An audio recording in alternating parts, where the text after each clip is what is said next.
Okay. Hey, everybody. Thank you so much for joining us. I'm going to look down here. Okay. So you're rolling in, give everybody a second to show up.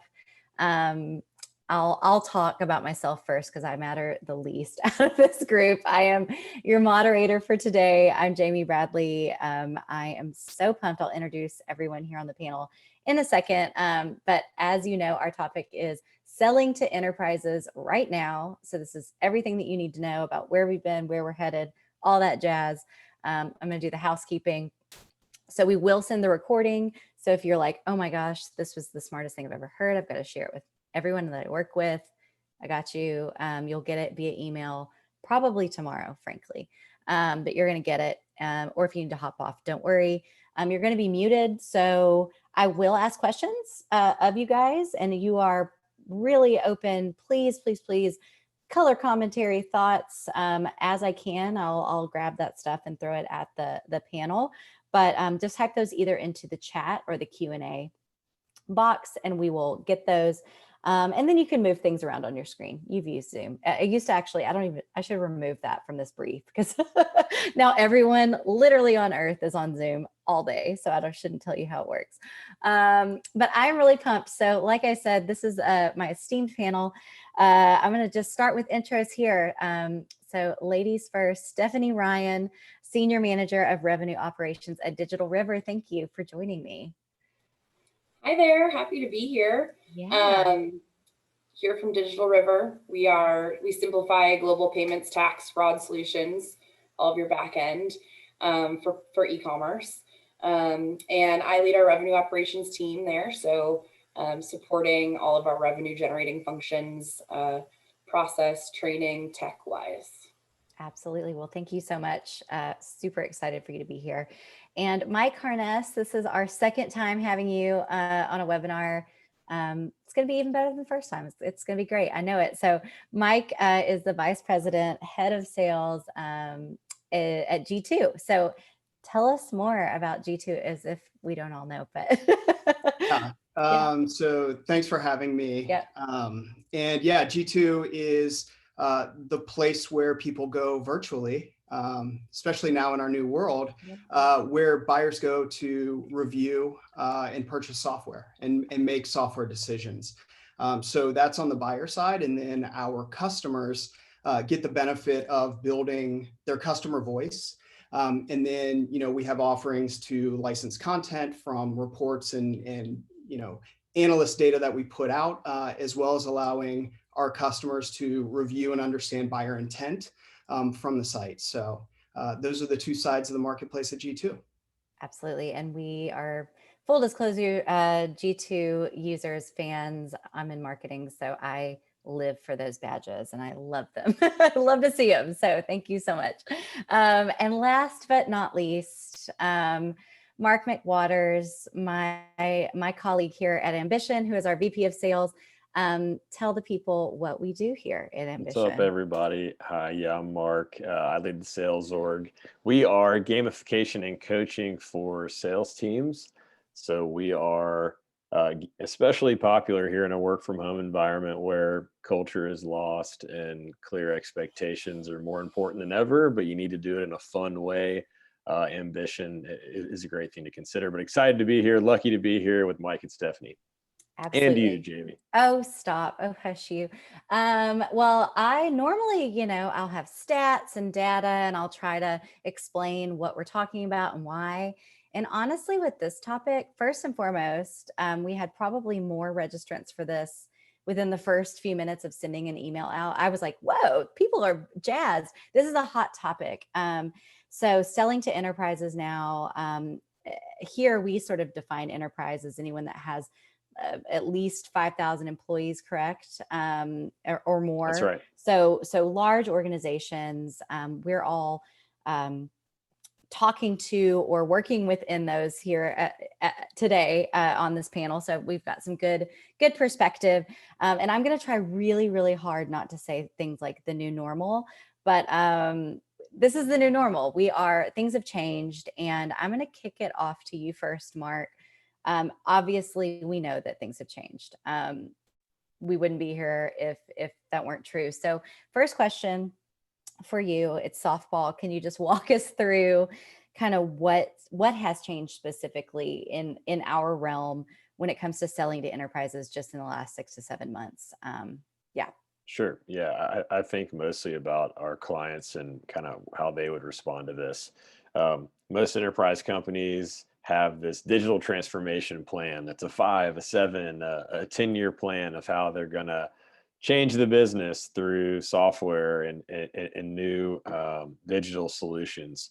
Well, when COVID happened, many enterprises weren't ready to send their employees home and have them productive, operational quickly.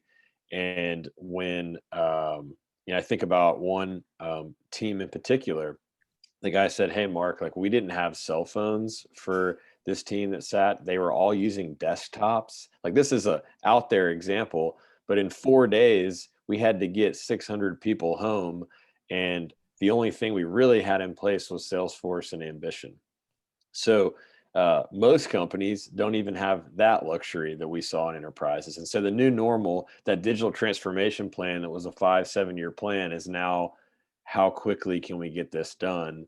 And how can we do it in the middle of a pandemic? So when you're working from home, I mentioned this earlier, culture is harder than ever. Visibility is more important.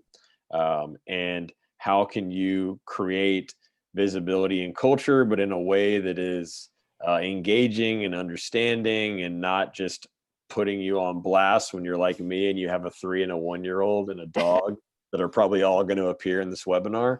So it's a dog and a bassinet. It's a different game now. And the good news, if you're selling into the enterprise, is that the pain is probably greater than ever for the solution that you solve for, or potentially is, and therefore you might get quicker decisions. But the other part that we all know is fighting for the money right now is also harder than ever. If a VP previously made the decision and had the budget and signed off for you, it's now the SVP who needs a nod from the CFO, who also needs a nod from the CEO. I mean, it's crazy how high that is getting. Mm-hmm. And that's a whole other challenge. And we will probably dig into that a little bit more too. So that was great. Awesome summary. So Michael, putting you on the spot now. So, obviously at G2, just the nature of your vantage point, what you have access to and who you are seeing shopping. Tell us a little bit more, I guess, about, if that was the world according to Mark, what's the world according to Michael, both what on your team and how you guys, things have changed for you, but really just zoomed out for the market, who's shopping, what's changed specifically, and what are they looking for? Like, are different topics surging, for instance? Yeah, I think that to Mark's point, right, all the enterprises out there have this 5-year, 7-year, 10-year plan for digital transformation. That just got compressed into how quickly can we possibly get this done, and sort of mobilize our team to work remotely for, who knows how long. And so enterprises also traditionally move pretty slow.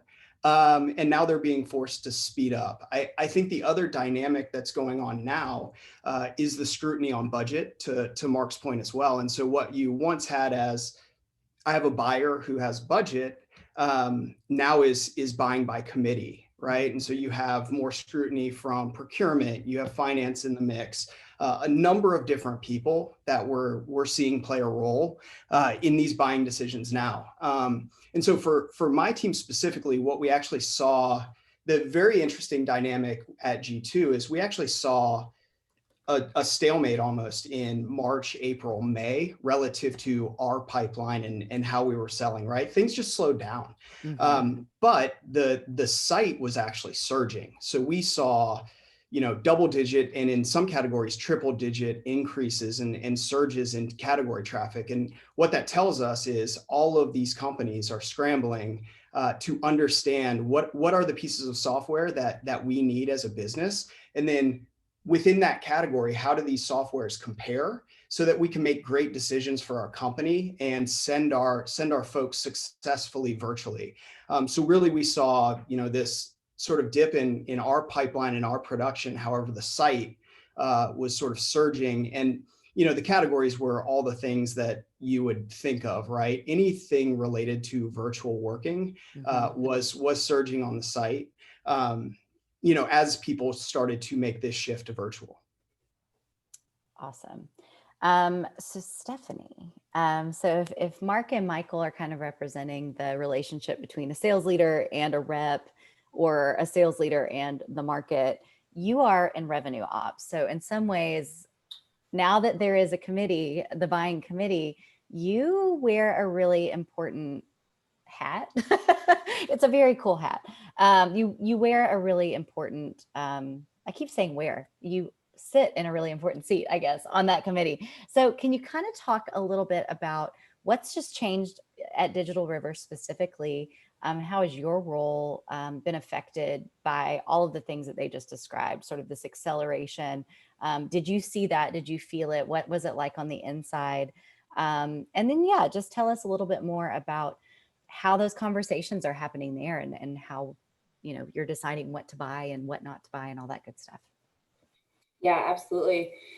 The biggest things that I've seen change in the last 6 months is that the entire organization is now inherently involved and cares about our sales pipeline.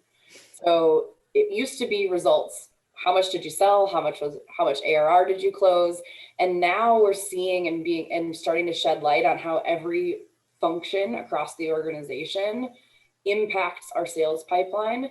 And we do need to move faster in our sales and things like that. And so the two big key things that we've been focusing on in RevOps in 2020 is visibility and automation. Mm-hmm. And all of that comes through technology. So we've inherently had to buy. So, for example, our product team is now responsible for our addressable market. So we're automating, getting them reporting on our sales pipeline. They automatically get a notification when a prospect says there's a product gap or there's a feature that we want that you guys don't have. And now that communication is happening faster than ever and automatically, so that they can reprioritize our product roadmap to actually get us to market in new verticals faster. Wow. Another example is, our marketing team is now notified when there's wins and losses, so they can create collateral on case studies quicker. Everything needs to happen faster, and everyone wants to know what's going on, which means that more people have access to these tools. So not only is our sales team and demand gen and SDR in Salesforce, but our marketing team, our compliance and legal teams are notified when things are progressing through the pipeline, so that we can act as a unit when we're selling, and people are notified faster. We have customer success brought in earlier and earlier, so that we're all on the same page and we can work cohesively throughout the sales cycle and get stuff done faster. So we have more people on all of these tools. Which means that there's more decision makers, and we have to think about a broader team when it comes to implementing and training on anything that we're bringing in that's new. I can tell you, I would say I agree, Mark, that I feel more connected to our sales team as a marketer, and especially as someone that markets to the enterprise, than I ever have before. We were close. We're a tight knit, fun group, but yeah, no, definitely, I feel it. So that's great insight. And is the same thing happening at G2, Mike? Sorry, put you on the spot. No, yeah, I mean, very similar, right? The need for connection is greater than it's ever been. And again, the idea that, to Stephanie's point, folks that traditionally were not in Salesforce, as an example, are now in there, looking at things, monitoring pipeline. And so, again, the level of scrutiny overall, and scrutiny might be the wrong word, but just the level of visibility and need to understand the situation, what's going on with our business and how we're performing and what does pipeline look like and all of those things, now more than ever has become, a need of the entire cross-functional group. And I will say we are strange to say, but I think in a lot of cases we're more well connected just because of the requirement to be. given the times that we're in. Yeah, absolutely. And Mark, how do you like being more connected to the marketing team during this time? I mean, I think it's really interesting. Yeah, it forces the alignment to be better, right? Which is a good thing. I guess I liken it to a sports team who is like going through a challenging year, but like you just got to Q4 and it's the playoffs and like you've made it this far and let's go deliver. And right.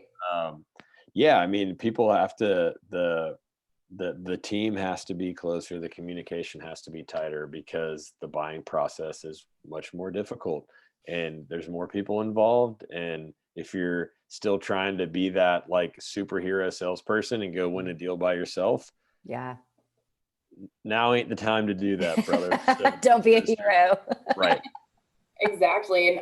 And also our sales team is asking for help more and more. Yeah. And having that visibility to, you know, our executives are looking at our sales pipeline and saying, oh, I know someone there. Or, you know, plug for Ambition. We have notifications from Ambition that go out when an SDR sets a meeting. And our executives can be like, oh, I know someone there, or I can help you there. Yes. And those connections are so much more important now that we can't meet face to face and we can't schmooze at happy hours and those kinds of things. So yes, that kind of visibility is becoming, you know, how do we network too? Well, Stephanie, you just teed up the best new question. I don't know if you knew this, but I have this one for Michael, but feel free to jump in. So or actually no, for Mark, but one of the hottest topics right now is exactly what you just said. Not only are we all at home, what we've lost very acutely and specifically at the enterprise level. In fact, you guys were just, Mike and Stephanie were talking about this before the call started, that I think someone was scheduled to come visit her, do a client visit. And that is not going to happen now. And so us doing this webinar is like an interaction point. You know, this is this nice thing that's happened. We're having to get creative with ways that we make sure we're staying in contact with customers, that we're staying in front of prospects. And so as we've sort of lived with this for a minute, actually, Mark, question was going to be for you. How are we kind of filling some of these gaps that field sellers are struggling with? So specifically reps that were out in the field, flying, kissing babies, getting on airplanes, going and visiting clients or prospects. How have they been affected by this? And what specifically are ways that we at Ambition or just, you know, educating others buying our product can combat some of these issues that are happening right now with that? And then I'm going to keep on this topic. And so the separation between a field seller and an inside seller has shrunk so much when we all got put at home. Q1 this year, I had a travel mandate for my team to be out in market. I wanted to meet people, planting seeds. I'm a huge believer in the value of being in person. Yeah. That isn't an option now. And so what's been fascinating is to watch someone like me who wants to do that, think about, well, how can I create connection and build relationships and do things that put us in a position to be considered when the timing is better. And so that difference between field and inside has shrunk so much, and that a lot of field sellers are wondering, hey, inside people, how do you actually book meetings? Like what the inside people are typically better at messaging and whether it's a cold call or an email or a LinkedIn message, like that approach is so native to them. Whereas a field seller is like, I want to get out and knock on a door and meet a gatekeeper and meet with the person and take them to lunch. And so I liken it to field sellers who were like big brother and didn't have much respect for inside sellers. Now, like that is shifting, and the value of having that inside sales experience couldn't be more important than when you're stuck in the corner of your bedroom like I am, and my bed is 6 inches right there. So anyway, all in all, that has really shrunk. And some of the things that we have done to combat that, we're having a wine event on Thursday for pipeline and customers to talk about things they're doing to be more competitive and drive better process and culture in 2021. We are trying to build more Zoom meetings just like this because people are more open to that. And in a way, it's a way to control time better. They don't have Mark who talks too much and sits in their office and that 1 hour becomes 3. Like, dude, you got 45 minutes. Let's sit here. So anyway, we're getting creative. Thanks to the marketing team, frankly, for helping create community and potential like that. But my main thing is that if you're an inside seller, like that skill set now is more important than ever because more and more jobs are moving that direction. The CFO typically had a massive travel budget is now like, why did we do that? Let's spend that elsewhere. Could give it to marketing. Well, and he just touched on it. So yeah, the wine event that we are having on Thursday is completely virtual. And so my job has completely changed over the last few months, as everyone's has. And so Michael, I was going to ask Mike, rather, I was going to ask you, if our field sellers are kind of floating out there in the breeze and they're trying to morph into inbound reps and get their skills back. There is no networking now, though. There are no live events. There aren't these places where we can kind of hone some of those skills and try things out and do that. So, you spoke earlier about committee shopping and, those things would happen at live events. Like I live and breathe in a booth. I love being at a booth and facilitating. Oh, the CFO just happened to be talking to this person and all of that. So how has the buying process been affected by this? So if sellers are struggling, how are people finding tools and tech other than just getting online and Googling and going to G2? Yeah, well, a couple of points. One, to mark what you were saying, more events, more Zoom meetings and things like that, condensed time periods. We don't just, I would say back in the day, if Stephanie is full disclosure is a customer of ours, we would go and visit them in the office. We would do an hour meeting, go to lunch, come back, wrap up. So we would have, 3-4 hours with a customer that's no longer. And Mark, I think to your point, one of the things that our enterprise sellers are having to relearn, along with our exceptional BDR team, is just how to actually get in front of people and get their time. That's been one of the largest challenges for us. Whereas we could show up at a enterprise company, walk the halls and, pick up business cards for 20, 30 different people, bump into VPs in the hallway, et cetera. We don't have those opportunities anymore.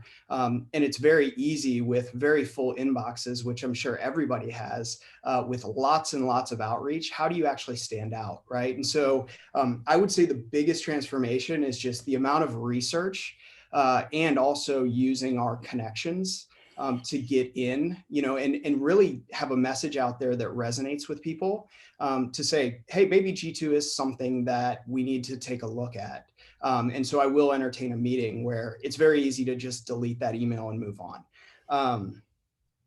So I think that's one part of it. And then the second thing is I would just say on those meetings, we can't just rely on relationship anymore. We have to rely on understanding what the pain points are of those individuals and how does our solution, if it does, how does it actually connect to solving one of those problems?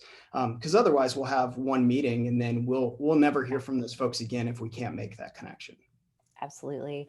And yeah, Stephanie, same question, but from the other side, you are, I would guess, if your inbox wasn't full before, you're being inundated with pitches. Every day, everyone's got the solution. These sweet SDRs and BDRs are pounding the digital pavement, trying to get in front of you. So how are you, I guess, searching for tools and tech? Or what was that process like? How is it different? And then also, how does, I guess, a successful sales encounter now go? What do they have to do to break through? What do you have to be enabled with to take that and get what you need to get everyone's buy-in that needs to be bought in on your end? What does that look like? Yeah, absolutely. Another great question. It has changed so much, and kind of like we were talking about before, more people are involved cross-functionally, more people are using our technology, but at the same time, we need to move faster.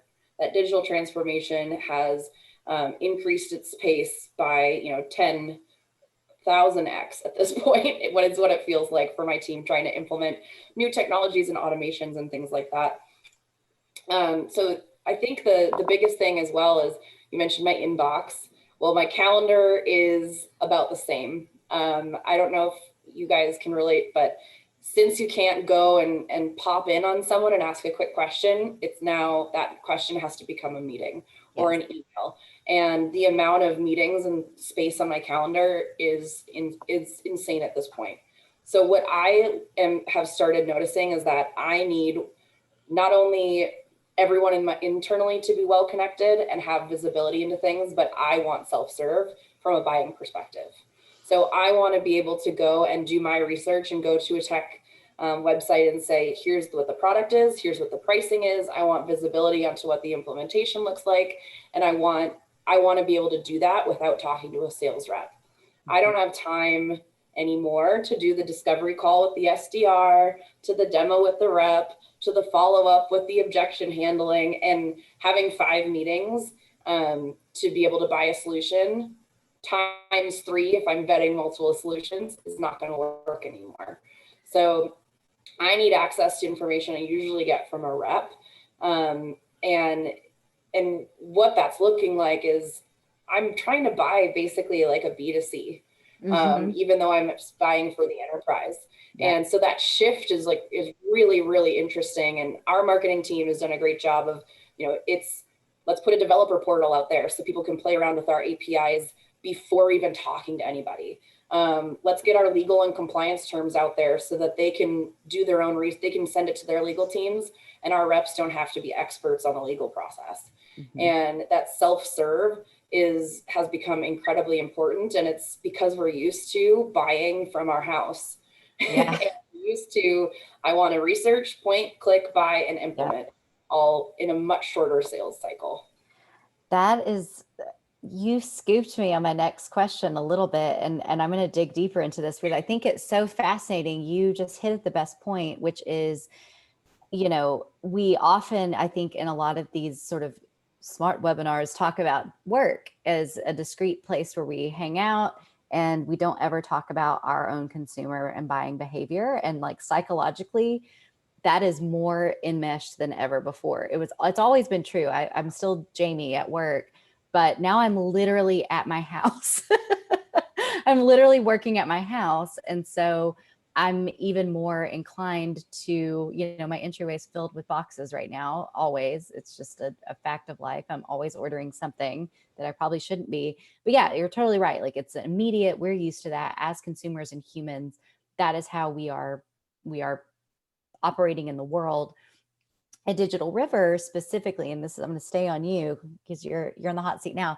It's a really fascinating sort of meta thing here too, because you are our target buyer right now, sort of representing that on this webinar, but you guys are also selling a product that is e-com and helping people set up really direct to consumer channels. So you guys have this very interesting perspective. I think that, you're kind of leading the charge when it comes to this next way that people buy things. Like, it's not even that I want to buy stuff online. I don't want to mess with anybody. I want to buy my braces from an email. I want to buy my groceries without ever thinking about what the grocery aisles look like. So walk me through how just living and breathing that every single day affects how you guys operate, I guess. Can you speak to how sort of, do you think it makes you guys better prepared because you're already kind of working for an innovative type of technology? And if so, like, what have you learned from that that we could all learn from? And if you're like, this is a wackadoodle question, at least I said great things about you guys. So. Yeah, this is great. Wackadoodle or not. Yeah, it's been very interesting, and because as we're trying to buy more and more like consumers from the enterprise, B2B buying has always been slow. Yeah. Right. It's like you have a relationship in the enterprise with the field sales rep. You go out to dinner, you make all of these decisions, you run it up the flagpole. And, now we may have the same amount of approvals that we need, but we need to go so much faster. And it can be frustrating when I can't find the information I need, right? I don't want to have to reach out to somebody and have all these meetings, like I was saying before. And I just want all of the information. And it's interesting because our customers are finding that as well. You think about e-commerce as B2C a lot of the time, right? You are a manufacturer, you're selling an electronic, and you sell on your website to an end user. But what we're seeing more and more is that B2B buying is so much more important. I think, Mark, you were talking about someone who had to get 600 laptops for their company.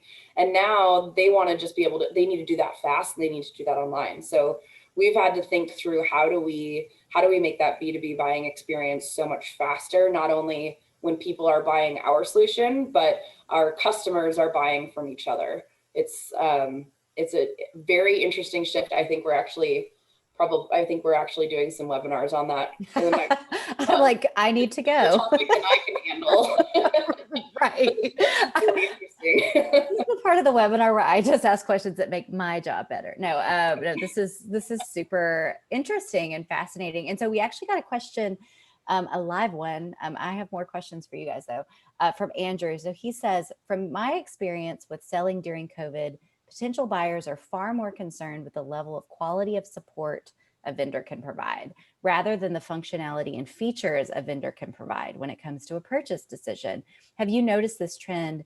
And if so, how have you adjusted? So we talked about sales, marketing, now CS is CS is here. Yeah, tell us more. Have you guys seen that? I think so. I think we're doing so much right now. And we're trying to move so fast that we don't want to have to do it ourselves. Yeah, you can't. My team has so many implementation projects going on, trying to enhance our tech stack, that we need really, really good support, and we need someone who can like hold our hand and mostly do it for us. Yeah. We are, I will say, from our content licensing of reports, we are seeing also a lot of our customers are using, things as an example, like they're rating relative to ease of use, support and things like that. So that I never really thought about it that way, Andrew, but that certainly is something that, we're seeing more and more of, in terms of, you don't have somebody who could come on site, right, and help somebody get up and running and provide that level of service face to face. And so now virtually in this world, it is all about sort of the ease of use, the functionality of it, and what kind of support you're going to get relative to the value of whatever piece of software you're purchasing. Yeah. Andrew, what I heard in that is that it is, I'm thinking about VP Sally at X Enterprise Company. She's about to buy G2, to use Mike's example here. Thanks, well, Sally. Yeah. Last year, there's probably software buys happen all over the place. Sally feels confident. She knows the process. This year, Sally is having a little bit of like a OS moment, as I'll call it, in that like I need to make sure I guard against any potential way this goes sideways. Yeah. And so I need to know that if I buy this, I'm not just like talking to some tech and it's not a human, and like I need to feel a team behind me that this is gonna go well, because even the champions, the buyers that have the conviction, they're just getting questioned more, and the voice of why do we need to do this now, Sally, is louder than ever. And so how do you combat that? One way you combat that is you make sure the message around the level of support you're going to get is premier. It's enough. It's going to you can't guarantee anything, but as close as you can get to delivering the vision of why somebody bought. So that's a great question. That's certainly kind of how I interpreted it. Yeah. Well, and I know at Ambition too, like we've very deliberately, we were already doing it pre this, but we have a full-time implementation business function now that, we had it before sort of, but now it's like an initiative internally to make sure that people know what they're doing and they're successful, to your point, because you can do the tech, setup easily. We can get it all connected, even if it's a complicated product. But yeah, you want to make sure, am I actually going to hit my KPIs that I said I would to justify spending this One money? quick thing to add on to that is I remember somebody telling me the most engaged an employee will ever be is on their first day. Well, the most engaged your client is ever going to be is on the first day, right? So if you hand it off and the implementation process sucks, Yeah. that is putting a really negative taste in the mouth of someone who just went to bat and is all excited and ready to implement your platform. And so, yeah, for us, it was really important that that feels good as you move into that next step. And for an enterprise client, that's absolutely true, because they, of all companies, have seen implementations go sideways. Yes. And how can you paint the vision of that won't happen here? And you have to know that it won't happen. Right. How do you do that well? So anyhow. I think that's such a great point. Yeah, there's something in there too about, if we take it back to selling, there's only so much control a sales rep has over how Johnny implementation guy does his job. But I think as leaders, you guys staying super connected to the leaders of those teams and those initiatives is probably a crucial component. Would you agree?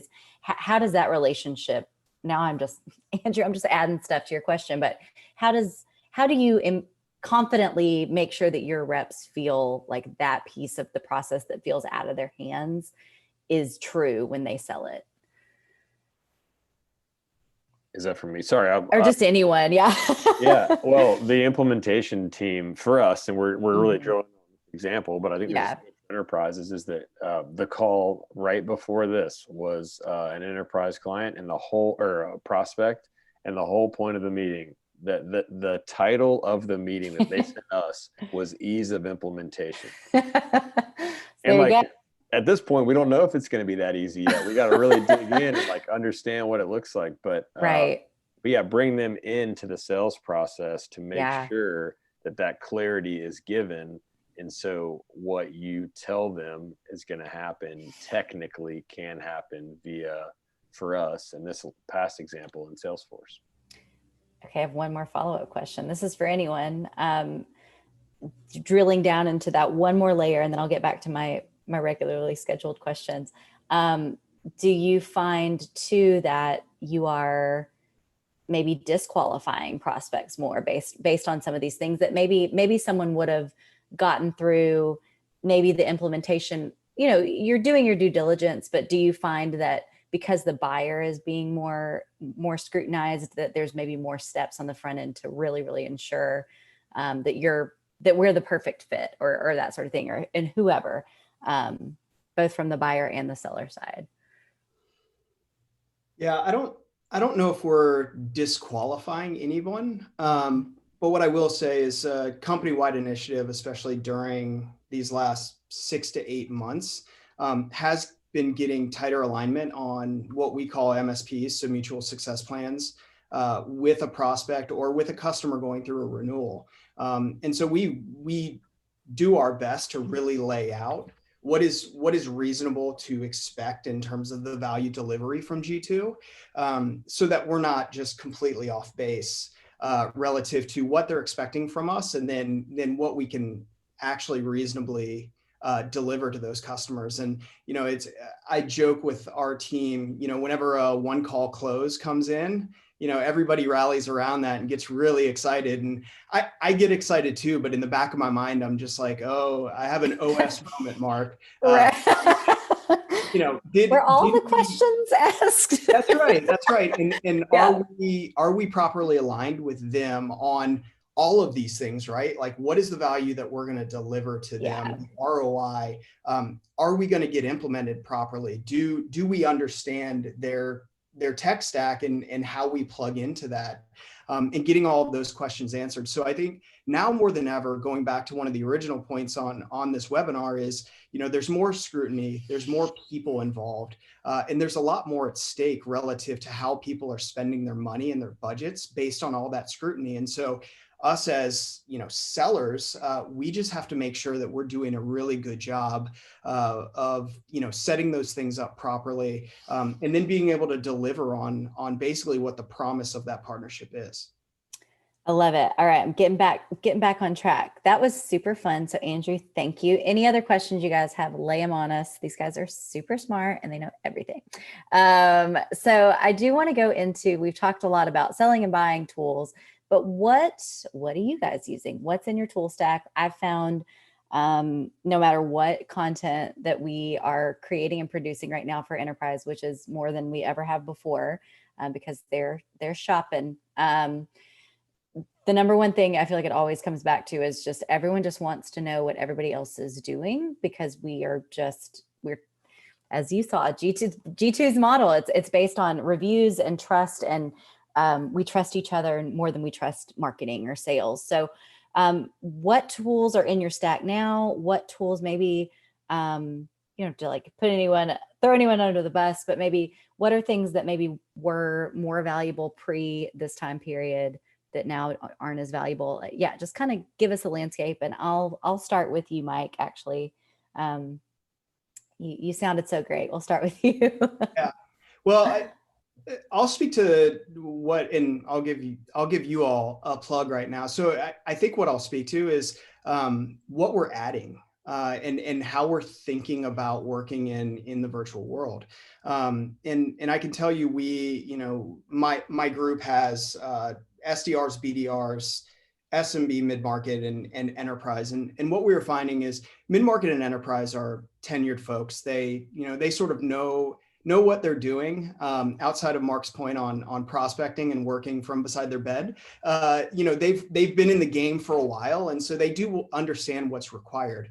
For our younger sellers, not being in an office and not being around others has created a number of challenges, but also opportunities for us to drive just an understanding of what they're doing, how do we motivate them, and then how do we monitor how they're actually doing their job and performing. And so we have invested in ambition for those reasons, right? And so we are a newly minted, Mark, I think as of yesterday or a couple of days ago, newly minted customer of ambition. But really to do those things, right, is how do you sort of motivate your sales force in this virtual world, but also give managers visibility to monitor what those activities are and understand how they're spending their time, mainly to drive coaching, right? And so, when I think about what's in the stack or what we're adding, it's largely around productivity, and enablement of our sales force in this virtual world.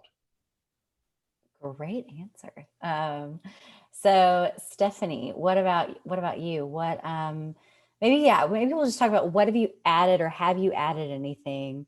Don't have to say anything that you got rid of, but yeah, what is the most valuable type or category, I guess, of tool that you guys are buying? Sorry, my internet is a little unstable at the moment, so hopefully you can hear me. I can hear you. Yeah. I think. Am I still on? You are. You're getting better, I think. Okay. It's a blizzard here. Yeah. Affected. Oh no. Yeah, she's in Minneapolis and they're having a blizzard for Oh no. Actually, I can't hear you, Stephanie. In our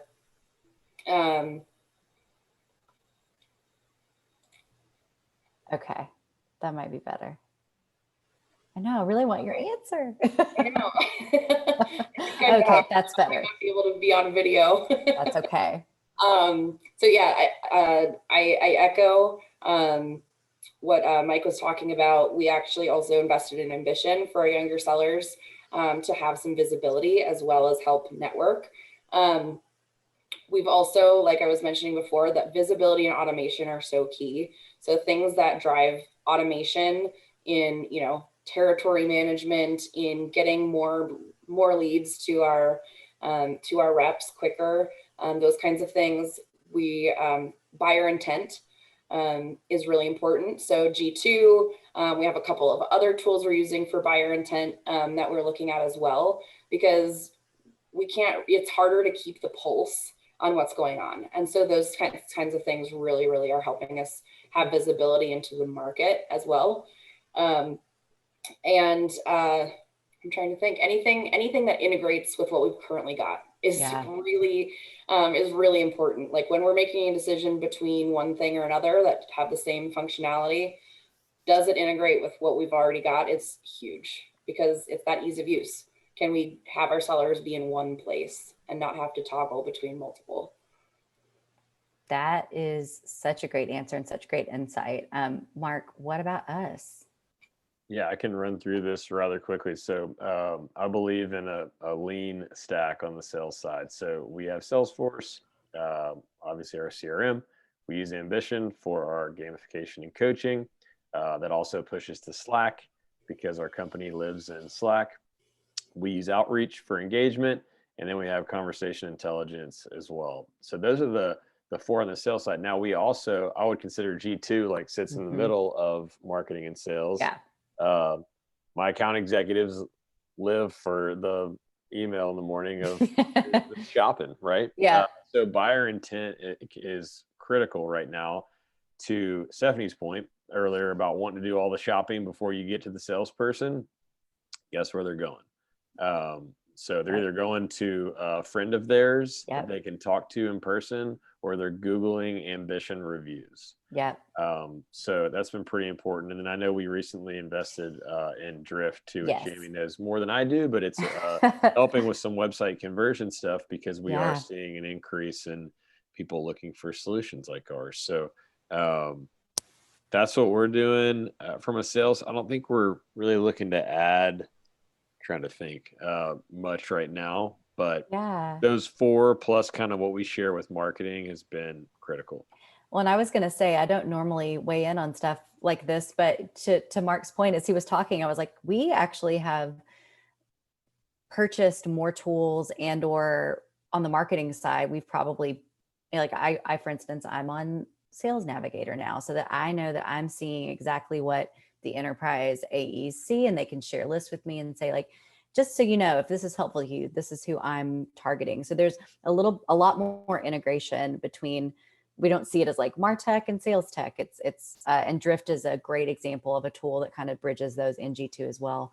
And with Drift, we're hoping to get our capture, up and help, hopefully get those questions answered faster. But also there's been a ton of work just behind the scenes that we've done on our website to speak. I'm like, after this, I'm like, Stephanie, can I interview you just privately?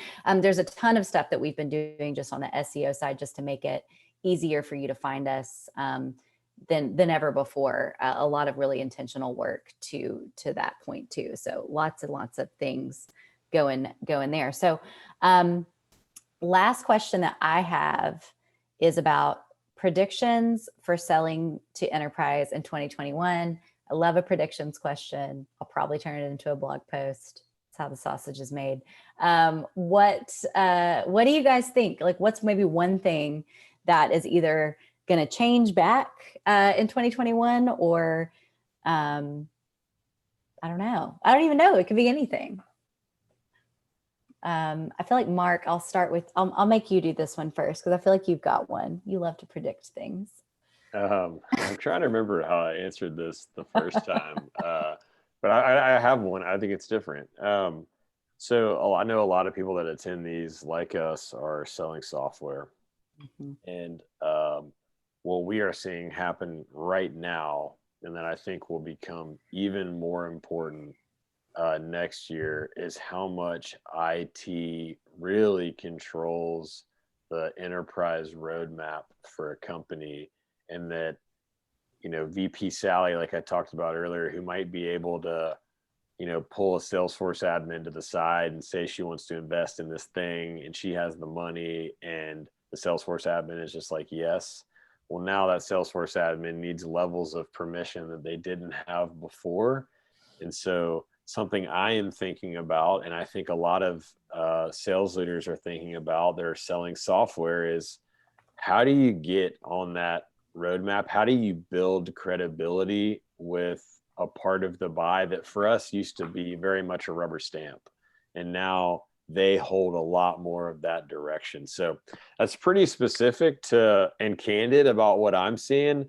I don't think I'm alone there. And I think if you're a senior IT person at an enterprise company, you are getting more and more power on the direction of what happens in your org. Time to ask for a raise. Jenny, IT leader. All right. So Mike, what about you?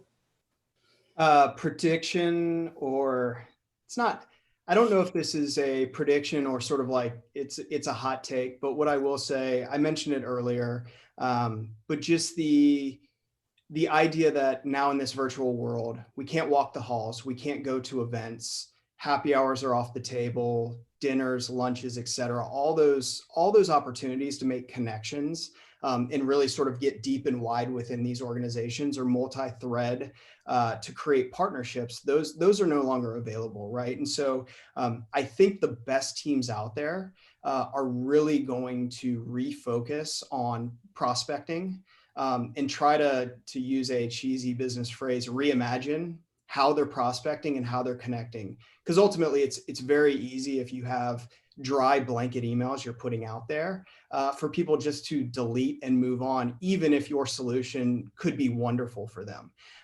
So we have to all get better at our research and how we connect with the buyers so that we understand and our message gets across to them, so that we get that audience and we get that time with them.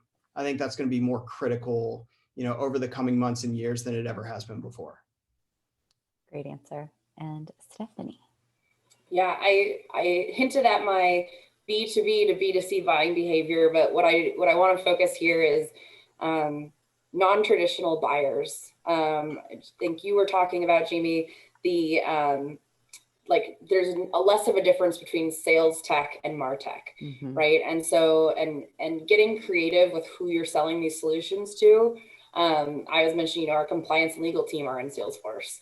Our, we have Drift as well. Sounds like our tech stacks are pretty much the same. But our marketing and SDR and customer success teams are involved in that, where typically it would be a demand gen. And as I think the trend of team sales ops moving into more of a revenue ops focus, we handle all of those, right? So having that like broader view on your tech stack, where maybe typically you are selling to a VP of sales or a SDR manager, getting creative with it. More different types of roles have influence over that now.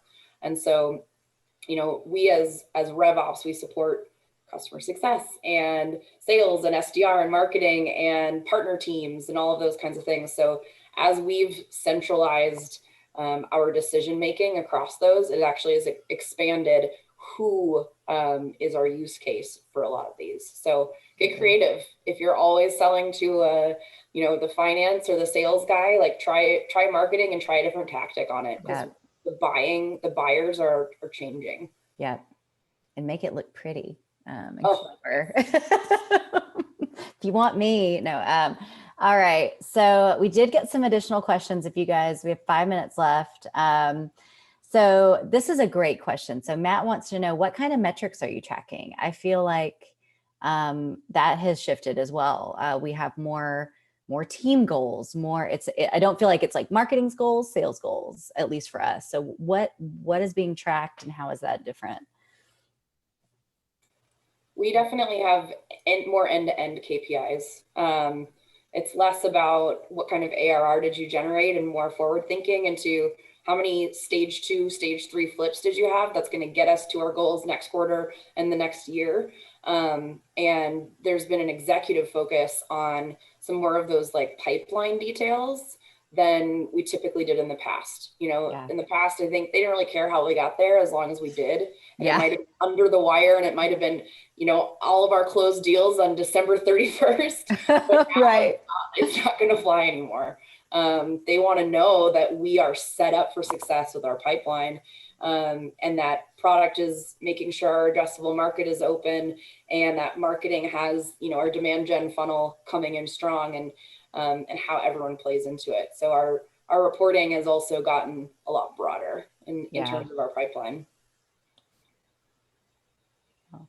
Yeah, well said, Stephanie. I think probably the biggest shift at G2 has just been looking at pipeline more than outcomes, right? So understanding there's a lot of things that are out of our control right at the moment.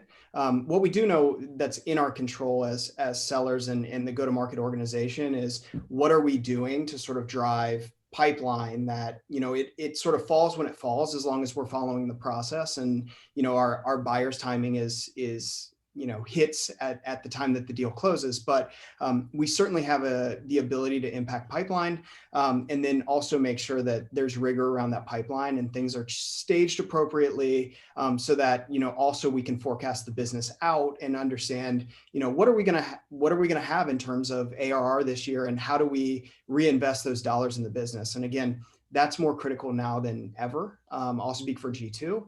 And so we're really tracking pipeline probably more than anything else. Yeah. Like, that just hit me between the eyes. It's so true. As sales leaders, we hate to admit we can't control something. And the reality right now in enterprise purchasing is there's a ton that you and I don't control. And so pipeline is something we do control. And to Matthew's question, I mean, we're still tracking the same basic KPIs that get us to the pipeline. But you know, if you're a salesperson out there who feels like they are missing some timing, some forecasting pieces, like, I feel you. That is real. You're like, says everyone else. And just make sure, I tell my team, like, we're going to turn over every stone, right? If there's something we can't control, we're going to do it. And at the end of the day, we're going to probably try to do some more, but we have to remember, like, we only control so much. Yeah. So thank you, Mike. Well said. Yeah. And I think that's a great ending point. We're at the end. I could keep talking to you guys all day long, but I won't. So thank you so much. This has been incredibly insightful, honestly, just for me. So we got a lot of really good feedback. Andrew said wonderful answers. Thank you. So thank you so much. If you have additional questions for this group, follow